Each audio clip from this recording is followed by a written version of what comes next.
Hi everyone, Daniel here. I'm the creator of the relationship model of addiction, and it's a new paradigm for understanding addiction and recovery. Today I'm going to talk more in generalities. I want to talk about three basic principles, which are basically three basic human needs that are the substance and the bricks of the foundation upon which the relationship model rests. Three basic human needs. Okay, the first need, and I've talked about this before, but I'm just going to go through it again. This is the three basic needs. The first need is the need for love, and what happens when it's denied. So this is the relationship model can really be broken down. If I had one sentence to describe it, it comes down to our need for love and what happens when it's denied. So when we're either going to get the need met, we're not going to get the need met, and there's going to be consequences. So what am I talking about, the need for love? I'm talking about we are born with, it's in our genes, it's in our biological, emotional, spiritual makeup, that we're here to connect with other people in a deep way, in a meaningful way, where we could feel, and that connection comes down to feeling heard, feeling seen, feeling known, feeling understood, feeling connected to another human being. When we have this need met, we can grow, thrive, and come out and have a fulfilling life and a meaningful life and a productive life. When this need is not met, there's going to be pain. There's going to be pain from the unmet need. And then we will be living in defense against the pain or the void. We'll be looking, when that need is not met and there's a void there, we'll be looking for, desperately, we'll be looking for means of relief to feel better, to replace its absence one way or another, whether it's with an illusion that resembles something that resembles or represents the need. At any rate, what's going to happen is that we're going to resort to drastic measures to compensate and fulfill the void. So that's need number one. That's basically what the relationship model of addiction is about. But I want to talk about a couple of other, what I believe are basic human needs that really go into the whole understanding and rationale of what the relationship model is about.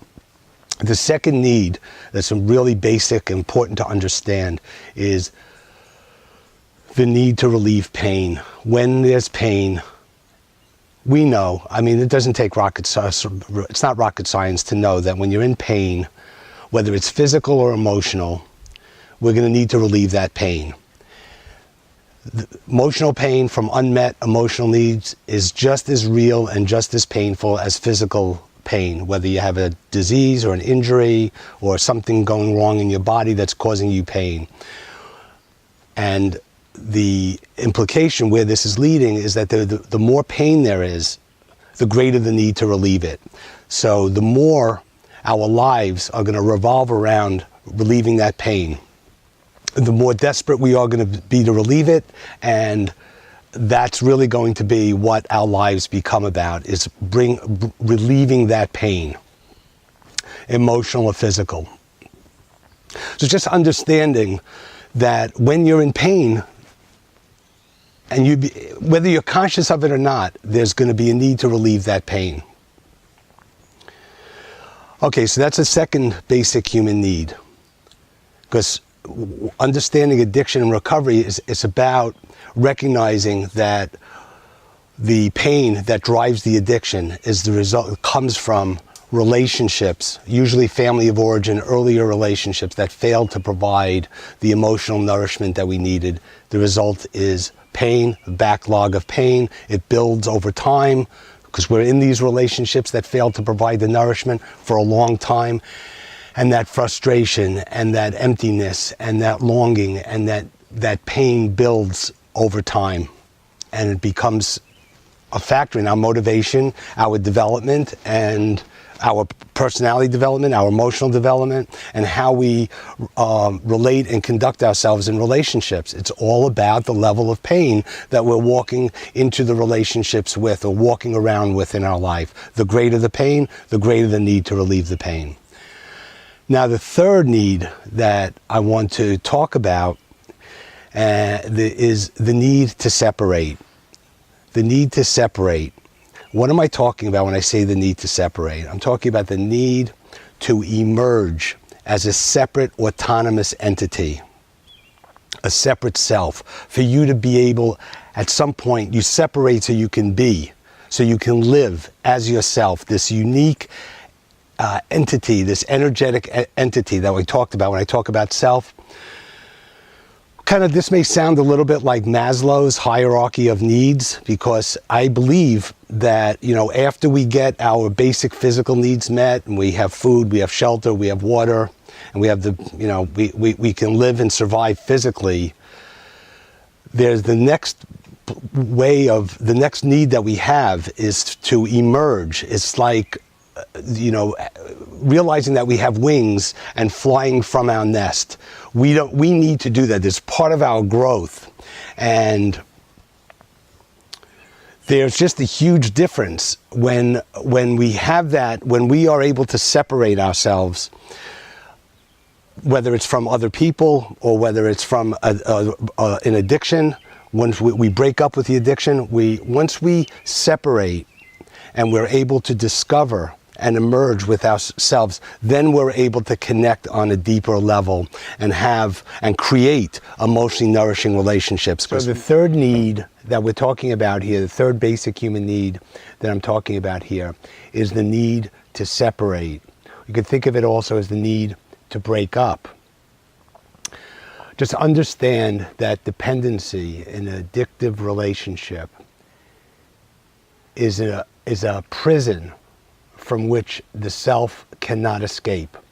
So when you're in a dependent relationship, whether it's with a means of relief or a source, an externally based source of self-worth or security, you're going to be denying that self. The self will not be able to separate, break free, and emerge and leave the nest. I want to give you an example of a really good example to understand how this can play out in relationships. Let's say you're in a relationship. I've seen this happen a lot of times when people are in relationships for a long period of time and they're not receiving nourishment. The relationship is over, it's not working, it's flat, there's no exchange, and there's constant fighting and distance and tension and bickering. It's basically miserable.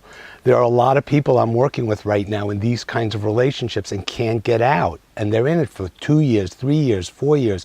Why can't they get out and separate? It's because they're dependent, and they're dependent on that relationship, whether it's for security or self-worth or some kind of relief. And they're not going to, the only way that they can get out of that relationship is that they separate and move towards breaking up or creating space, leaving the relationship in some way, so that they can then discover the power and the source that they have within themselves that we call self. They have to break up, they have to separate first.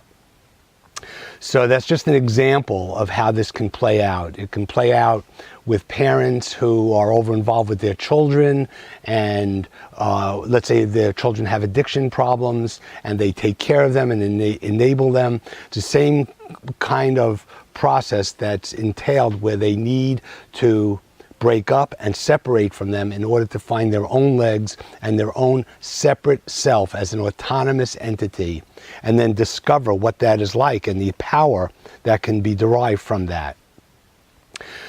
So there we have the three basic needs that the relationship model of addiction is founded on. And again, I want to remind you that the reason why I'm talking about this this way, these needs. It's not so much to be an academic lesson for you to understand intellectually what these three basic needs are, but rather for you to be mindful and to tap in and look more deeply in yourself so you could have an experience of your need to love, your emotional needs. Love, remember, is catch-all term for all emotional needs, whether it's need to be heard or seen or feel special or validated. And what happens to you when that need is not met, and to feel that pain and that frustration when that need is not met. So for you to be conscious of it and experience it. The same with the second need is for you to experience, to have a conscious experience of what happens when you are feeling emotional pain and you're driven to relieve that in some way, whether it's with a means of relief or however you do that, to find a relationship in which there's an illusion of that need being met, or it resembles something that brings relief or satisfies that need. But for you to connect with that experience in yourself of what you do when you're in pain. You heard in the 12-step program, I'm sure, that the most common triggers that they're talking about, i.e. the most common pains that they talk about that are triggers, HALT, H-A-L-T, hungry, angry, lonely, tired. It's already known that when you have certain feelings or pain, this could trigger a need for relief. It could send you right back into an addiction and a dependent kind of relationship with that.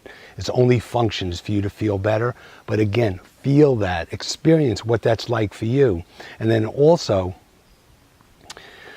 feel and experience the need to separate and to break free so you can emerge and have a life, give yourself life.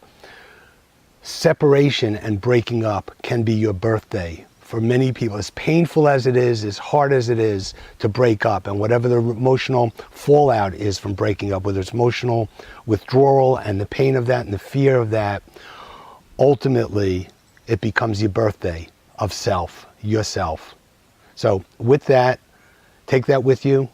See you next time. If you have any other questions or you want to talk to me right now, make comments below or ask questions so we can continue dialoguing. So until then, the quality of your relationships is the quality of your life.